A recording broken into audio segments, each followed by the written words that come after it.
Metal presence কৃষি সংবাদ সুজলা সুফলা।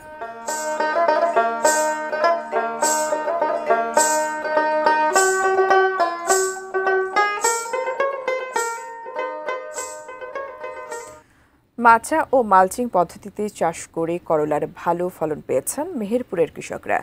বাজারে ভালো দাম পেয়ে লাভবান তারা। মেহেরপুরের বিভিন্ন গ্রামের জমি ভরে উঠেছে সবুজ করলায়। মাচা ও মালচিং পদ্ধতিতে চাষের সুফল পেয়েছেন কৃষকরা। চলতি মৌসুমে জেলায় প্রায় 893 হেক্টর জমিতে বাড়ি করলা 3, হাইব্রিড টিয়া, বুলবুলি সহ বিভিন্ন জাতের করলার আবাদ হয়েছে। বাজারে দামও মিলছে ভালো। এখন পর্যন্ত 1 বিঘা জমি থেকে 1 লাখ থেকে 1.25 লাখ টাকার করলা বিক্রি করেছেন কৃষকরা। আশা করছেন আরও 70 থেকে 80 হাজার টাকার ফসল বিক্রি করতে পারবেন।